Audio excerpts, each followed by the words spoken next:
Je suis Madame Swazik, enseignante en école de cinéma d'animation. Bienvenue sur ma chaîne. Aujourd'hui, nous allons parler des différents parcours d'études en cinéma d'animation. Donc dans la précédente vidéo, on avait vu les différents parcours d'études en art en général. Si vous ne l'avez pas vu, je vous invite à la regarder en premier parce qu'on avait déjà débroussaillé un peu des petits trucs en parlant de l'art en général. Là aujourd'hui, dans cette vidéo, on va parler plus particulièrement du cinéma d'animation. Ça vous dit ? Allez, c'est parti. Dans la précédente vidéo, on avait déjà fait la distinction en fait entre les arts appliqués et les arts plastiques. Et on avait aussi observé qu'il pouvait y avoir des passerelles un peu entre ces deux branches du milieu de l'art. Et bien justement, le cinéma d'animation, ça fait partie des domaines que l'on va retrouver aussi bien du côté des arts appliqués que du côté des arts plastiques. Donc aujourd'hui, dans cette vidéo, nous verrons d'abord le milieu du cinéma d'animation en général et les écoles. Ensuite, nous verrons les différents diplômes supérieurs. Donc je répète, supérieur, c'est après le bac. Ensuite, on verra comment choisir son école et on répondra à la question de quelle est la meilleure école de cinéma d'animation. Et puis en dernier, on verra aussi donc les études avant le supérieur, donc c'est-à-dire la STD2A ou bien la prépa. Le milieu du cinéma d'animation et les écoles. Généralement, quand on dit cinéma d'animation, les premières images qui nous viennent en tête, ce sont des choses un peu comme ça. Tout ça, ce sont des exemples de ce qu'on appelle l'industrie du cinéma d'animation. Maintenant, il y a une autre facette encore du cinéma d'animation qui est un peu moins connue du grand public, c'est ce que je vais appeler le cinéma d'animation d'auteur. Alors de la même manière qu'on avait vu qu'il pouvait y avoir des passerelles entre les arts appliqués et les arts plastiques, là c'est pareil, évidemment les choses ne sont pas complètement scindées et figées. Il y a évidemment aussi des passerelles et des nuances entre l'industrie de l'anime et le cinéma d'animation d'auteur. Donc voyons ça plus en détail. L'industrie du cinéma d'animation, c'est ce qui concerne majoritairement le long métrage ou encore la série télé. Mais pas que, ça peut aussi concerner du court métrage, ça peut aussi être de la pub, ça peut aussi être du clip musical, ça peut aussi être des teasers pour des jeux vidéo, des teasers pour de la BD même. Donc rien que l'industrie du cinéma d'animation, déjà, ça peut concerner pas mal de choses différentes. Donc nous en France, on produit des séries jeunesse, pour la télé. On produit aussi de plus en plus de contenu ado-adulte, notamment aussi grâce à Internet ou à des chaînes comme Canal+, par exemple. On a aussi le studio Illumination MacGuff, qui est en fait une filiale du studio Universal.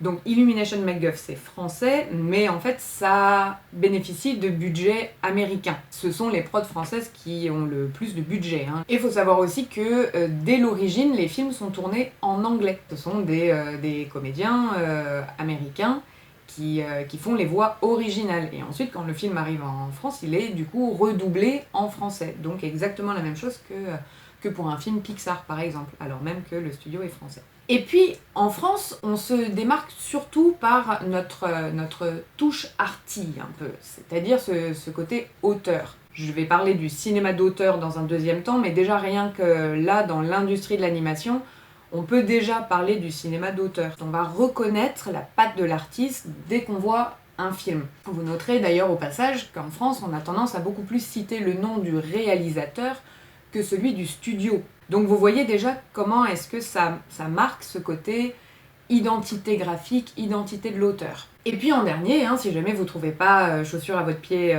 dans les productions françaises, on s'exporte aussi. Vous pourrez retrouver des Français dans des studios américains, dans des studios anglais, dans des studios au Japon, dans des studios en Suède. Donc là, tous les exemples que j'ai montrés jusqu'à présent, ce sont des exemples d'industrie du cinéma d'animation. Et vous voyez déjà qu'il y a déjà une grande variété et qu'il y en a pour tous les goûts. Donc l'industrie du cinéma d'animation, ça implique du travail en studio, du travail en équipe, ça implique que vous devez être capable de vous adapter aux différents styles graphiques des différents projets pour lesquels vous allez travailler. Et donc ça implique quand même d'avoir des compétences solides en dessin, en anatomie, en perspective, en animation, et aussi des compétences sur logiciel. Et donc, comme on l'avait vu dans la vidéo précédente, qui dit industrie implique donc plutôt un parcours d'études en art appliqué. Donc des écoles d'anime de type art appliqué, il en existe aussi bien des publics que des privés. Alors vous avez peut-être déjà entendu parler de l'école des Gobelins, qui est à Paris. On en reparlera, mais il n'y a pas du tout que les Gobelins. À Paris encore, par exemple, on a l'Atelier de Sèvres, qui est une école qui propose plusieurs parcours supérieurs en cinéma d'animation. Vous avez aussi l'école Estienne, qui propose elle aussi 2 formations différentes en cinéma d'animation. Et il y a aussi l'Institut Sainte-Geneviève. Mais on a aussi à Angoulême, par exemple, l'EMCA et l'Atelier. L'Atelier, ça n'a aucun rapport avec l'Atelier de Sèvres qui est à Paris. C'est une autre école, donc l'Atelier. Vous avez encore l'école Pivot à Nantes. Vous avez l'ESMA à Nantes, Toulouse, Montpellier et Lyon. À Lyon toujours, vous avez Émile Cole et Bellecour. Ensuite, vous avez l'école Artefix à Montpellier et Lille. Vous avez MOPA à Arles, l'école des nouvelles images à Avignon. Et pour tous ceux qui nous regardent depuis sous les tropiques et qui n'ont absolument pas l'intention de venir en métropole pour faire leurs études en cinéma d'animation, vous avez même l'école Eloy qui se trouve à La Réunion. Donc je vous mettrai un lien dans la description de cette vidéo vers le site du RECA. Le RECA, c'est le réseau des écoles françaises de cinéma d'animation.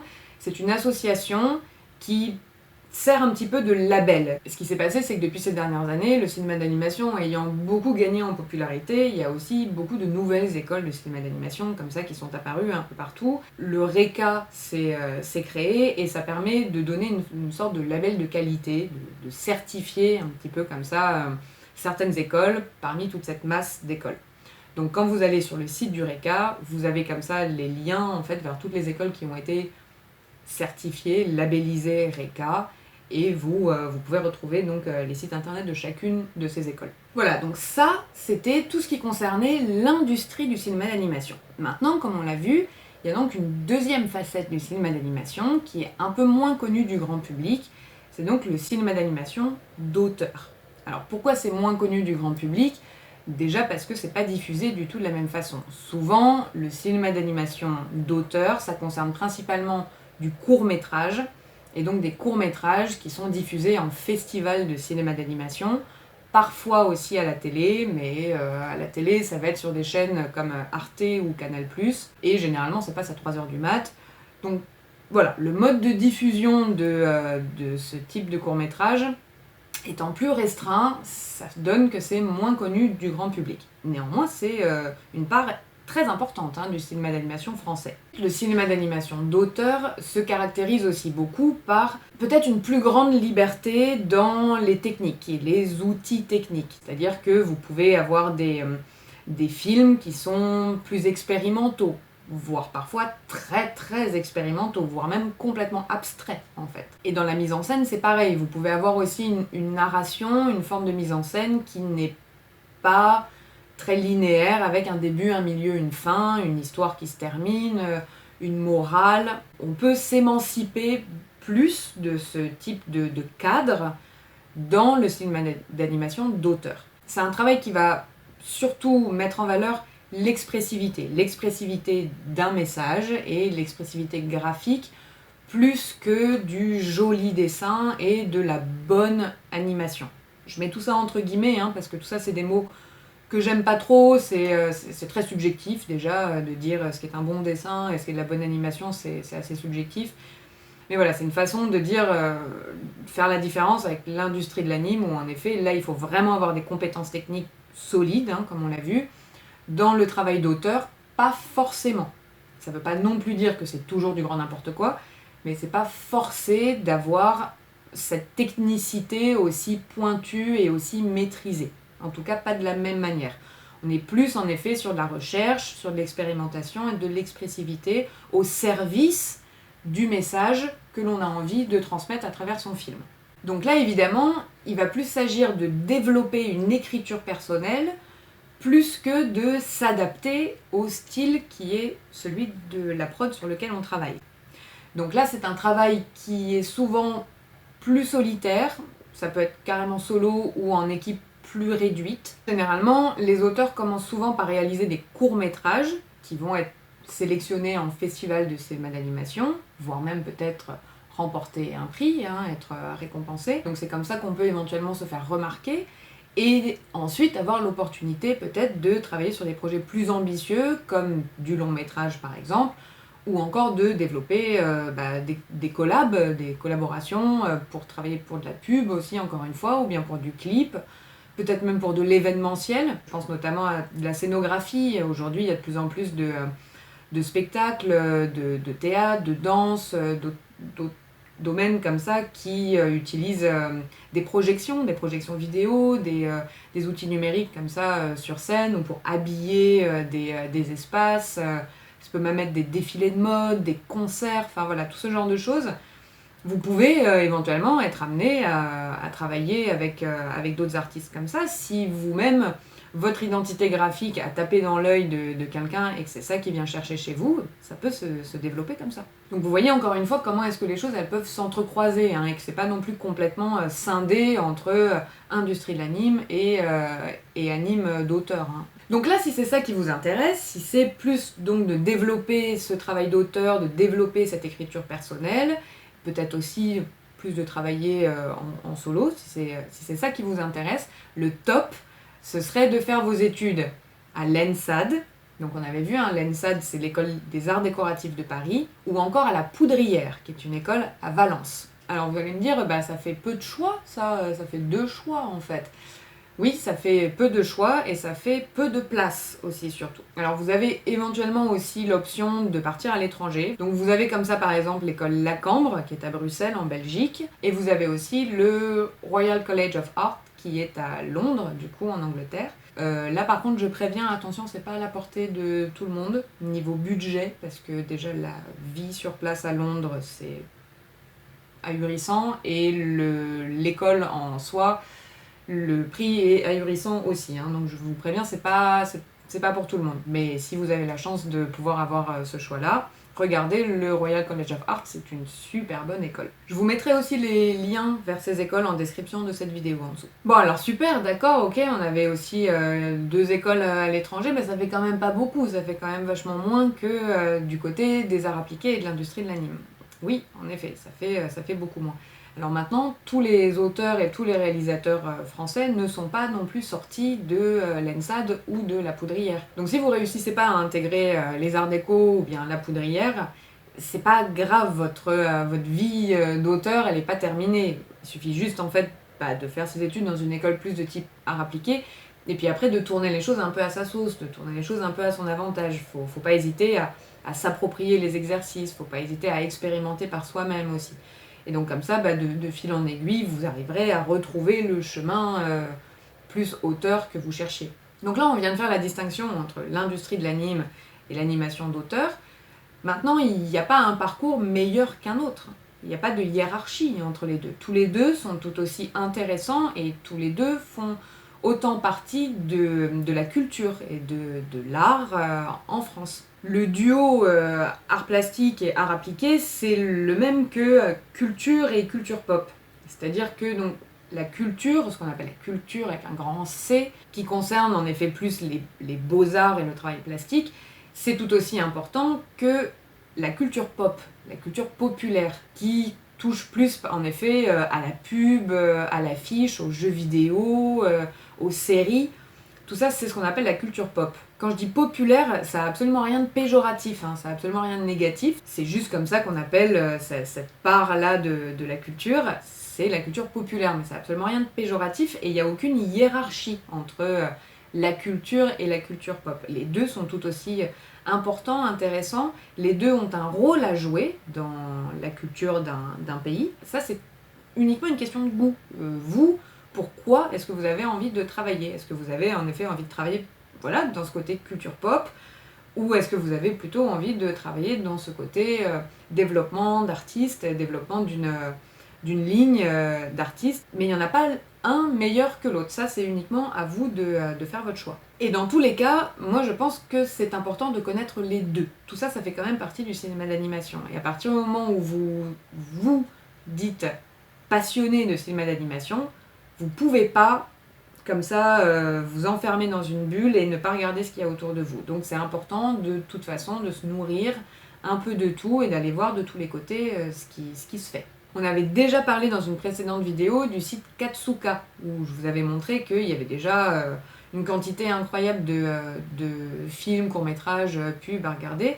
Il y a un deuxième site comme ça que vous pouvez aller voir, c'est le site Short of the Week. Donc je vous mettrai aussi le lien en description de la vidéo, où là vous avez peut-être même plus de ce côté auteur. Donc déjà, ce que je vous conseille, c'est vraiment de regarder un maximum de films différents, de justement pas uniquement se contenter de ce qui se passe au cinéma et à la télé, mais vraiment d'aller chercher par vous-même, de regarder un maximum de choses différentes pour vous rendre compte de ce qui existe.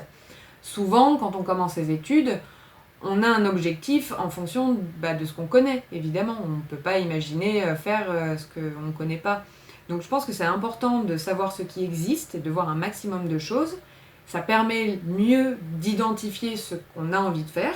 Et une fois qu'on a identifié ses objectifs, c'est beaucoup plus facile de savoir par où est-ce qu'on va passer pour atteindre ces objectifs. Vos objectifs, c'est après l'école, et en effet, une fois que vous avez identifié ce que vous voulez faire comme type de travail, là, ce sera plus facile de choisir l'école par laquelle vous voulez passer pour faire ce que vous avez envie de faire plus tard. Les diplômes supérieurs.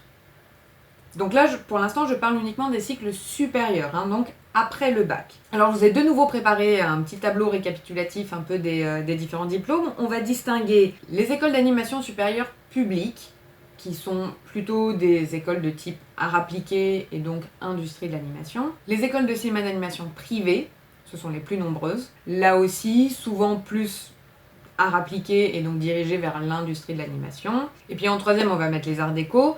Les arts déco, on avait vu qu'ils faisaient rien comme les autres. Les arts déco, c'est une école publique, mais là, pour le coup, donc avec un travail qui est plus dirigé vers le travail d'auteur. Donc pour les écoles d'animation publiques, on a un premier cycle supérieur, c'est le DNMAID, qui dure 3 ans. Ce sont 3 années où vous avez des cours de dessin et de logiciel, bien sûr, mais pas que. En DNMAID, vous avez aussi encore des cours généraux, des cours de français, des cours d'anglais, des cours de maths, des cours de philo, et peut-être d'autres encore. Donc vous avez encore des cours généraux en DNMAID. À la fin des 3 ans, vous obtenez donc votre DNMAID, et le DNMAID a donc une valeur de licence. Ensuite, je ne connais pas de DSA anime. Donc on avait vu que le DSA, c'était le second cycle supérieur dans les écoles publiques. Je connais pas de DSA anime. Si vous en connaissez, n'hésitez pas à les mettre en commentaire de cette vidéo. Ensuite, on a donc les écoles d'animation privées. Donc comme je disais, ce sont les plus nombreuses. C'est là où vous aurez le plus de choix. Donc là, pour ces écoles, vous avez un premier cycle supérieur en 3 ans. Là, par contre, c'est 3 ans full dessin. Il n'y a plus du tout de cours de français, de philo ou quoi que ce soit. Dans certaines écoles, vous pouvez avoir encore des cours d'anglais, par exemple, mais ce sera vraiment que ça. Il n'y a plus d'autres cours. Donc c'est du full dessin pendant 3 ans, à la fin duquel vous obtenez un bachelor. Et le bachelor a valeur, lui aussi, de licence. Et puis, là, cette fois, vous avez un second cycle supérieur, donc c'est 2 années en plus du bachelor ou du DNMAID. Donc c'est en tout cas 2 ans en plus d'un premier cycle supérieur d'études. Et donc là, ça vous amène à un master qui a valeur de master 2, c'est-à-dire de bac plus 5. Et en dernier donc, vous avez l'ENSAD qui a son premier cycle en 3 ans aussi.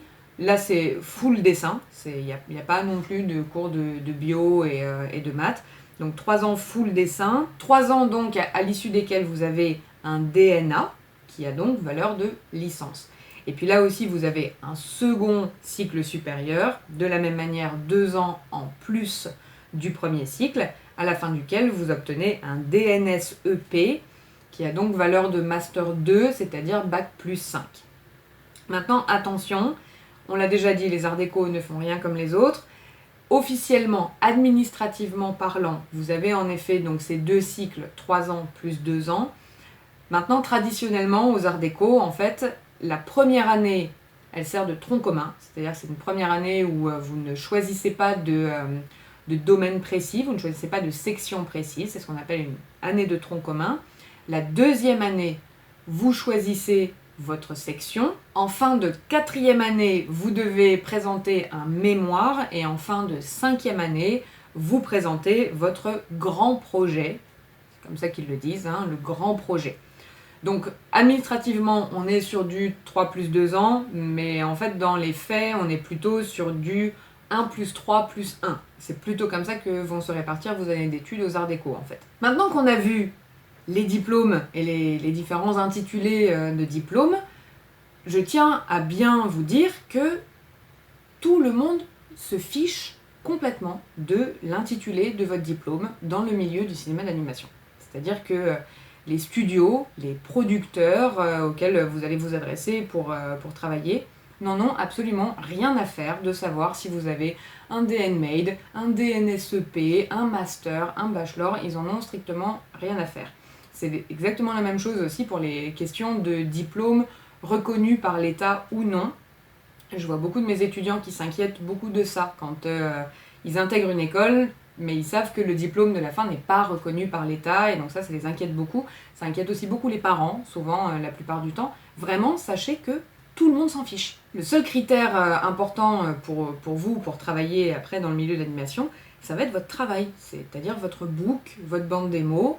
On a déjà vu ça aussi dans des vidéos précédentes. C'est ça qui va compter quand vous allez vous présenter devant quelqu'un. L'intitulé de votre diplôme et le niveau de votre diplôme, c'est pas ça qui va vous donner du travail. Si vous avez un super book, un super bande démo et que vous avez un diplôme foireux, vous allez trouver du travail. A l'inverse, si vous avez un super diplôme avec des dorures partout, mais que derrière ça suit pas tant que ça, ou que vous avez des compétences qui sont peut-être trop limitées ou quelque chose, vous n'allez pas trouver mieux du travail grâce à votre diplôme. Donc ça, vraiment, ayez-en conscience. Quand vous choisissez votre école, ne choisissez pas pour cette part administrative-là, en fait, parce que vraiment, ça va pas vous servir du tout. Bien, maintenant, vous notez que par rapport à la vidéo précédente, je n'ai pas parlé d'école d'art plastique à proprement parler, c'est-à-dire d'école de type beaux-arts. En effet, il est tout à fait possible pour un artiste plasticien de faire du cinéma d'animation ou d'être amené à intégrer du cinéma d'animation dans un de ses projets, mais ce n'est pas dans une école de type beaux-arts que vous allez apprendre les techniques du cinéma d'animation. C'est-à-dire que peut-être c'est par vous-même que vous allez développer des choses, que vous allez expérimenter des choses. Donc si vous, c'était votre idée d'intégrer une école plutôt de type art plastique, beaux-arts, il n'est pas du tout question de tirer complètement un trait sur le cinéma d'animation, mais par contre, sachez que ce sera plus votre propre curiosité et que ce sera plus par vous-même et votre propre expérimentation que vous allez combiner tout ça. Mais si par contre vous cherchez vraiment à apprendre des techniques inhérentes du cinéma d'animation, vous risquez d'être très surpris par l'enseignement des écoles beaux-arts et peut-être du coup un peu déçu. Comment choisir son école ? Bon, premièrement, il n'y a pas de meilleure école de cinéma d'animation.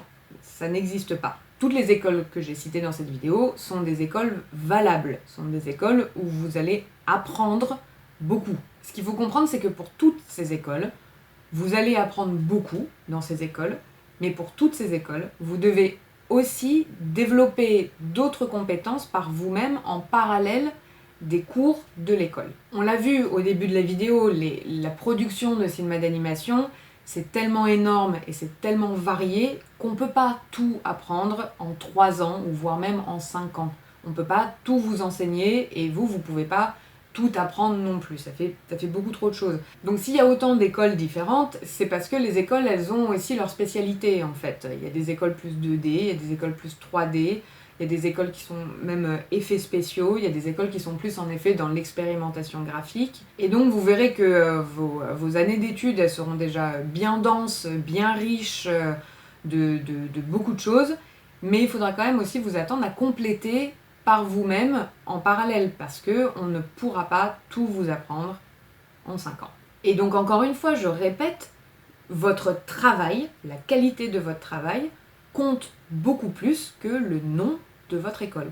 Donc je pense qu'au lieu de se demander quelle est la meilleure école de cinéma d'animation, il vaut mieux se demander quelle est la meilleure école pour moi. Donc là on va parler de critères raisonnables. Quand je dis raisonnable, c'est-à-dire pas juste le nom de l'école, des critères raisonnables pour vraiment bien choisir son école. Bon alors le premier critère, ça va quand même probablement être les tarifs de l'école, le prix de l'école.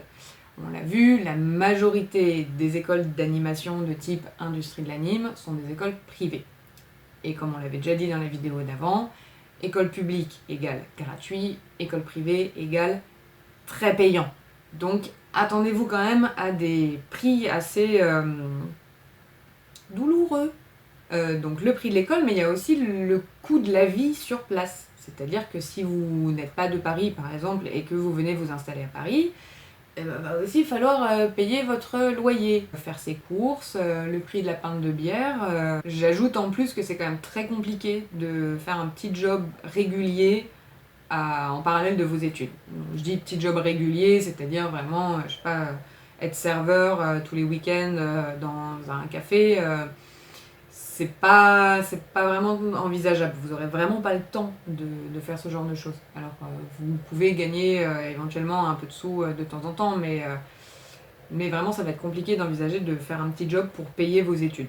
Ensuite, évidemment, va y avoir le type d'enseignement. Donc, en fait, il y a des écoles qui ont un enseignement qui est très académique, c'est-à-dire vraiment, vous apprenez de la morphologie, de la perse, vous apprenez le bon dessin, encore une fois, entre guillemets, hein, mais vraiment, voilà, académique, ce qu'on appelle académique. Et puis, il y a les écoles qui cherchent plus à développer votre patte d'auteur, votre identité d'auteur. Donc, moins académique, peut-être un peu plus sur l'expérimentation.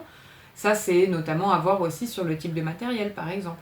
Est-ce que l'école met en avant du matériel numérique et des logiciels, ou bien est-ce que l'école met en avant, par exemple, un studio de son, met en avant un studio pour faire du stop motion, des choses comme ça. Donc vous pouvez voir dans ce que l'école présente d'elle-même, vous pouvez déjà un petit peu juger quelle est la tendance. Et puis évidemment, à travers les travaux des étudiants, c'est très évident de voir quel est l'état d'esprit d'enseignement de l'école à travers les films qui sont réalisés par les étudiants. Vous avez donc aussi des écoles qui sont très spécialisées dans un domaine, donc comme on l'a vu, il y a par exemple des écoles qui sont spécialisées dans les effets spéciaux.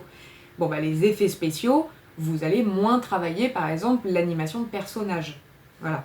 Donc il y a des écoles qui sont très très spécialisées dans un domaine, et puis de l'autre côté, il y a des écoles qui au contraire cherchent à rester le plus ouvertes possible et à proposer des exercices les plus variés possibles, vraiment plus sur l'expérimentation, et que vous puissiez découvrir en effet un maximum de choses. Et là encore, c'est très facile de s'en rendre compte à travers les productions des étudiants. Quand vous regardez les films qui sont présentés sur les sites des écoles, ou bien sur les YouTube des écoles, ou les Vimeo des écoles par exemple, si vous observez que dans une même promo, il y a les années à chaque fois de production des films, si vous observez une grande diversité, vous pouvez constater que vraisemblablement les étudiants sont libres de choisir justement peut-être leurs outils, les techniques, le style, ou bien au contraire sont amenés vraiment à travailler d'une certaine façon, dans un certain style. Faites bien attention à ça, regardez un maximum de films d'étudiants pour vous rendre compte de ça.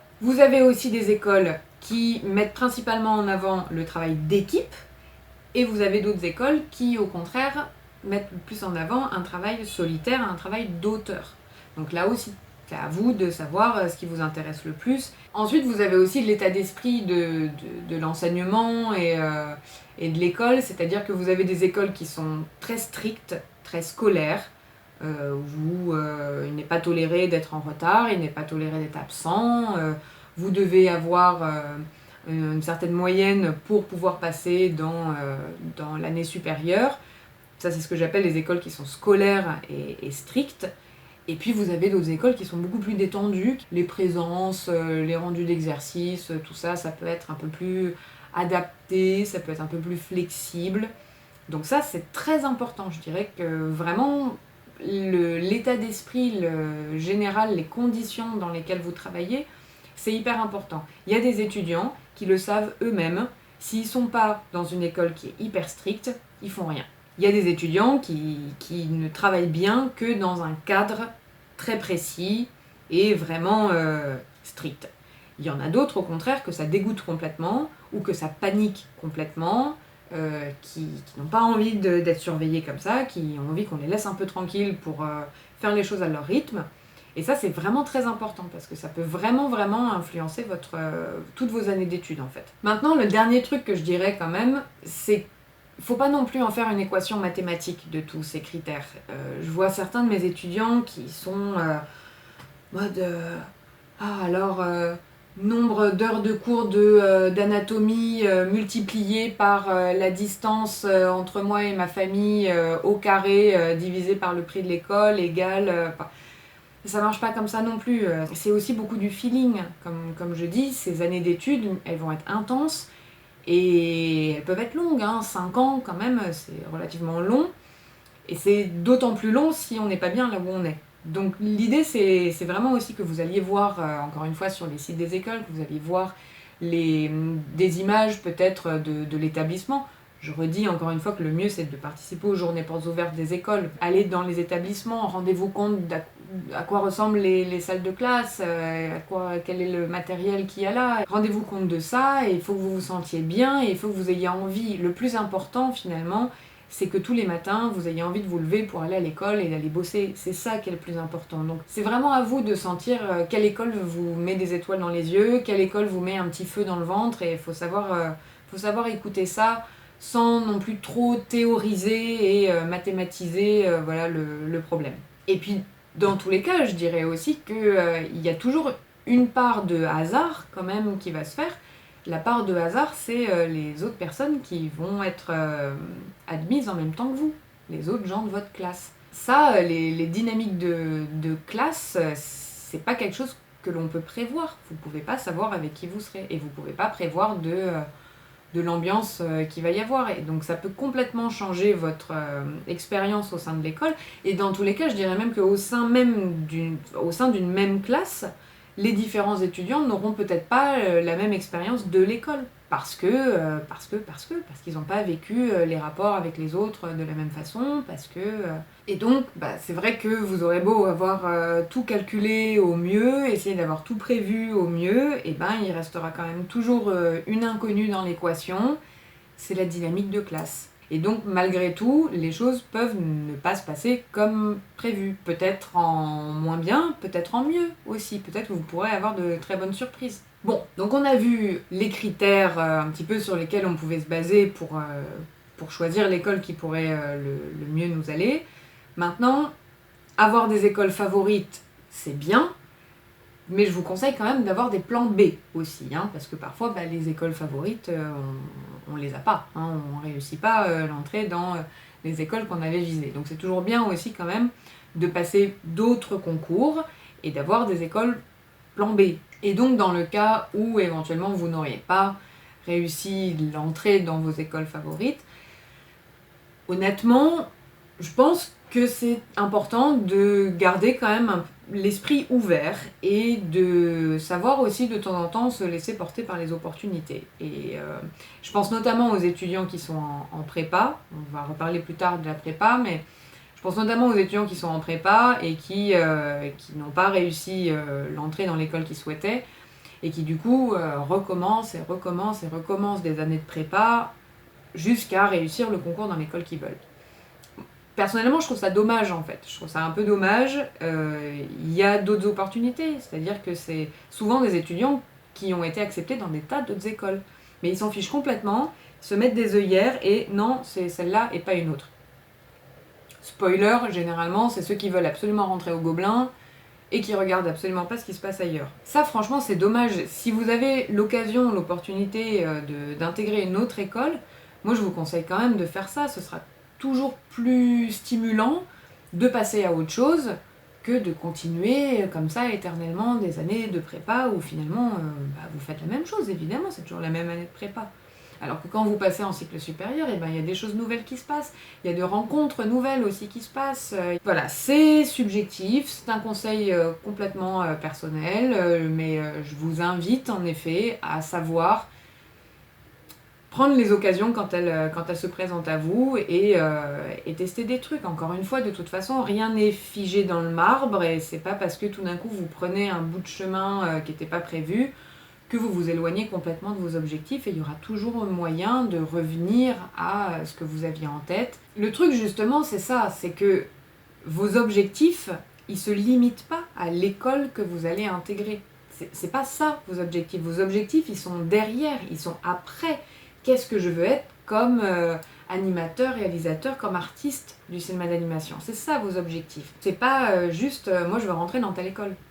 Et c'est justement tout l'intérêt de cette vidéo, c'est ça, c'est de vous montrer que une fois que vous savez ce que vous voulez faire en gros dans le cinéma d'animation, là vous pouvez commencer un peu à placer vos pions pour atteindre cet objectif. Mais mais il y aura toujours moyen de recouper les chemins, de recroiser les parcours, ce sera toujours possible. Donc l'école, elle ne décide pas de votre avenir. Vous en faites ce que vous voulez de vos compétences, de vos qualités, de ce que vous avez appris à l'école, de ce que vous avez appris par vous-même. C'est vous qui vous construisez. L'école, elle ne vous limite pas à tel parcours, elle vous engage dans tel parcours et dans tel type de profession, mais elle ne vous limite pas. Et donc après, à vous aussi de faire votre parcours de vie, et c'est ça qui est intéressant. Donc encore une fois, ce qui me paraît important, c'est de savoir tourner les choses à son avantage, de savoir s'approprier les exercices, tirer parti au maximum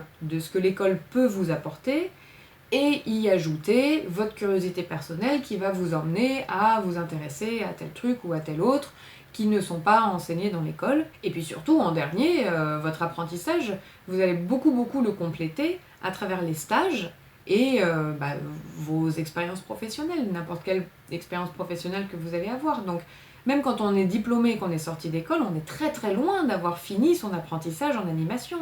Vous allez continuer à apprendre toute votre vie, toute votre carrière, à chaque nouvelle prod sur laquelle vous allez travailler, à chaque fois que vous allez changer de studio, à chaque fois que vous allez changer de réal, à chaque fois que vous allez changer d'équipe, si c'est vous le réal, vous allez continuer à apprendre. Donc de toute façon, votre apprentissage, il ne se limite pas du tout à l'école en fait.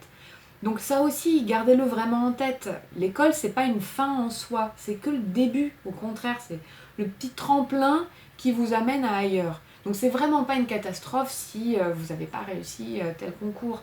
Laissez-vous porter, allez vers... Bon, faut quand même que ce soit des choses qui vous intéressent un minimum. Hein. Si vraiment vous êtes rebuté par tout ce qu'est l'école qui vous a accepté, c'est pas la peine non plus de vous forcer.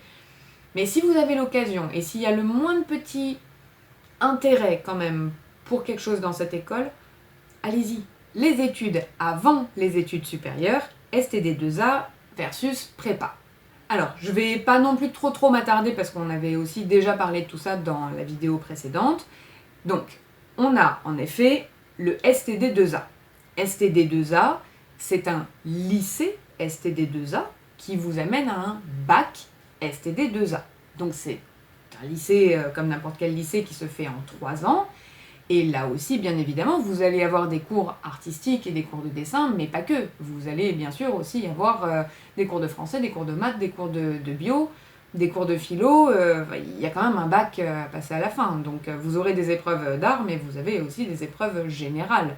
Attention, selon les profs qui seront les profs du lycée STD2A dans lequel vous êtes, il est possible que vous abordiez de l'animation, mais c'est pas systématique en fait. Le STD2A, c'est avant tout l'enseignement d'un état d'esprit et de méthodologie de travail de type art appliqué, que l'on acquiert au fil de différents exercices qui peuvent toucher au design d'objets, au design de mode, à l'architecture, et éventuellement au cinéma d'animation. Mais ça, finalement, c'est propre aux profs, c'est propre aux enseignants, mais le cinéma d'animation ne fait pas forcément partie du programme STD2A. Donc ça, il faut quand même que vous le sachiez. Comme on l'avait dit, STD2A, ça concerne plutôt les études art appliqué, et donc plutôt le travail de la création pour de l'industrie. Et donc, en fait, quand je parle de tout un état d'esprit et une méthodologie de travail, c'est ça, c'est comment diriger sa création dans les contraintes d'une industrie. Les contraintes d'une industrie, c'est des contraintes pragmatiques, c'est des contraintes de budget. Combien de budget est-ce qu'on dispose pour réaliser ce projet? C'est aussi, par exemple, des contraintes de public, de cible. Quel que soit le type de produit ou de projet, je prends un exemple au hasard, un shampoing. Okay, on ne va pas penser, par exemple, le packaging du shampoing, le flacon de shampoing et tout le graphisme qui va aller avec, et la pub qui va aller avec, si ce shampoing c'est un shampoing pour enfants, ou si ce shampoing c'est un shampoing pour hommes, et plutôt luxe. Okay, c'est pas le même produit et c'est pas non plus du tout les mêmes stratégies de marketing et les mêmes stratégies de tout en fait. Tout va être différent. Vous voyez? Donc c'est ça qu'on apprend en art appliqué. Et c'est ça qu'on apprend au lycée STD2A. Donc pendant 3 ans, on va faire ce qu'on appelle des études de cas. Une étude de cas, en fait, c'est quand on analyse des projets qui sont déjà réalisés. Donc le projet est là et on va vous demander d'analyser justement comment est-ce que le produit a été pensé, comment est-ce que la communication autour de ce produit a été pensée. Donc vous avez des exercices de ce type-là. Et puis vous avez aussi évidemment des exercices de création où on va vous donner un sujet avec un certain type de contraintes que vous allez devoir respecter, tout en étant évidemment créatif à votre façon. Vous avez aussi des cours d'histoire de l'art, et puis des cours plutôt généraux aussi, du type dessin de nu par exemple, ce genre de choses qui est assez général en études d'art.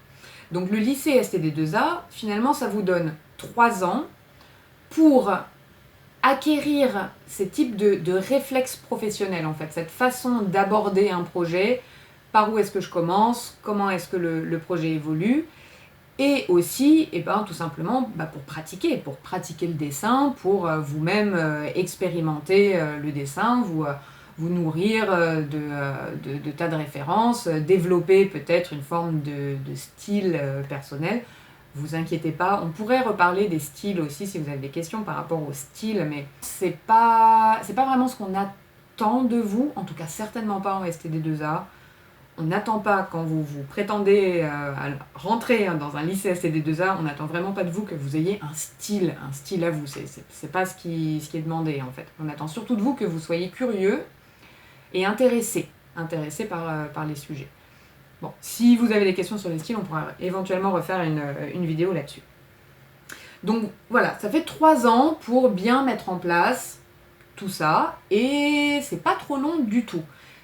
C'est très très intense quand même, il y a beaucoup de travail à la maison. Attendez-vous quand même à faire quelques nuits blanches.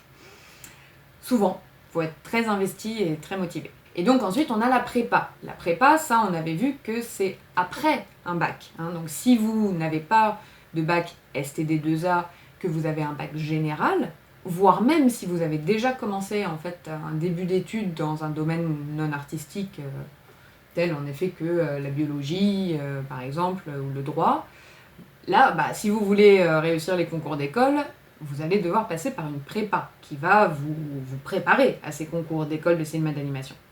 Et donc vous allez passer par une prépa cinéma d'animation, qui est différente d'une prépa art en général. En prépa cinéma d'animation, là vous allez tout de suite aborder des notions de cinéma d'animation, des notions de mise en scène, de storyboard, d'animation proprement, de design de personnages par exemple, de design de décor, voilà, tout ce type de choses, que vous ne ferez pas si vous êtes en prépa art en général. Là une prépa, ça dure 1 an, et par contre là c'est full cours dessin et animation. Là vous n'avez plus de cours de français, vous n'avez plus de cours d'histoire géo, quoi que ce soit. Vous n'avez que des exercices de dessin et de cinéma d'animation. Maintenant, là aussi c'est très très intense. Et moi en tant qu'enseignante, mon expérience c'est d'observer que pour beaucoup d'étudiants, donc des étudiants qui n'ont aucun passé relatif au milieu de l'art ou au milieu de la création, et finalement la première année de prépa, elle sert surtout rien qu'à comprendre ce qu'on attend de vous, en fait. C'est encore une fois cet état d'esprit, cette méthodologie à mettre en place. C'est pas naturel, en fait, c'est pas inné, ça s'invente pas, c'est vraiment quelque chose qu'il faut apprendre et qu'il faut pratiquer. Donc 1 an pour rattraper finalement tout ce que les autres de STD2A ont fait en 3 ans, vous imaginez bien que ça va être super intense. Et donc c'est vrai que j'ai beaucoup d'étudiants qui font une année de prépa en espérant réussir leur concours d'école d'anime à la fin de cette année de prépa, et qui en fait se rendent compte qu'ils vont avoir besoin d'une 2e année de prépa parce que la première année, elle a juste servi à comprendre là où ils atterrissaient, qu'est-ce qu'on leur demandait, c'est quoi ce nouveau truc quoi en fait. Vous allez découvrir des tas de nouvelles compétences qu'on va vous demander de maîtriser. Tout ça, ça prend du temps. Et là aussi, attendez-vous à avoir beaucoup de travail à la maison et à faire aussi quelques nuits blanches. D'autant plus que, finalement, quand on dit 1 an de prépa, c'est aussi un peu exagéré parce que les concours d'entrée aux écoles supérieures d'animation, la majorité se passe au mois de mars, il y en a même certains qui commencent au mois de février, Donc en fait, votre année de prépa, elle dure 6 mois, en fait, parce qu'elle dure depuis la rentrée de septembre jusqu'en effet au mois de janvier-février, quoi. Et après, c'est principalement du travail de concours blanc, tout simplement. Donc vous allez passer des épreuves blanches, vous allez passer des oraux blancs. Ça va être aussi la création de votre dossier graphique, de votre book. Donc vous voyez vraiment que l'année de prépa, elle est d'autant plus intense qu'elle ne dure pas non plus 1 an. Alors que ceux qui ont fait STD2A, eux, ils ont vraiment eu 3 ans complets, en fait. Et donc là, dans les prépas, vous avez 2 choix possibles. Il existe des prépas, ce que j'appelle indépendantes, c'est-à-dire des prépas qui vous préparent au concours d'entrée de différentes écoles de cinéma d'animation. Un maximum d'écoles de cinéma d'animation. Donc il reste encore assez ouvert dans son enseignement et où vous pouvez justement pratiquer, expérimenter un maximum de choses pour vous permettre de faire votre choix dans le type d'école supérieure ensuite que vous cherchez. Et ensuite, il existe les prépas des écoles. Ces dernières années, il y a de plus en plus d'écoles supérieures qui ont ouvert leur propre classe prépa. Bon, si vous passez par des prépas d'école, en fait, la prépa, elle vous prépare principalement au concours de cette école-là. Elle a peu d'intérêt à vous préparer au concours des autres écoles. Leur but, c'est quand même que vous rentriez chez eux. Donc ce sera quand même une formation qui sera un peu plus ciblée aussi, qui sera un peu moins ouverte. Donc si vous avez repéré, encore une fois, l'école de vos rêves, peut-être que c'est une bonne idée, du coup, en effet, d'intégrer directement la prépa. Comme ça, vous êtes sûr que vous serez bien entraîné pour rentrer ensuite dans l'école. Attention quand même, faire la prépa d'une école ne vous dispense pas de passer les concours d'entrée pour passer après au cycle supérieur, et ça ne garantit pas non plus votre réussite au concours. Voilà, c'est la fin de cette vidéo. J'espère que j'ai à peu près tout dit sur le sujet. Pour les bons élèves qui sont restés jusqu'à la fin du cours, aujourd'hui vous allez me mettre un petit emoji médaille. Tiens, vous allez mettre un petit emoji médaille. Si vous avez des questions, s'il y a des choses que j'ai peut-être mal dit ou pas assez développées, surtout vous n'hésitez pas à poser vos questions en commentaire de la vidéo. Si vous avez aussi vous-même des expériences que vous avez envie de partager, que vous soyez déjà étudiant en supérieur ou bien que vous soyez en prépa, en STD2A, peu importe, si vous avez envie de dire quoi que ce soit par rapport à ce que vous connaissez, à ce que vous avez expérimenté, surtout n'hésitez pas. N'hésitez pas non plus à liker si la vidéo vous a été utile, voire à partager si vous connaissez autour de vous des gens qui seraient intéressés par des études d'anime. Sur ce, je vous dis à bientôt pour une prochaine vidéo. Bye bye!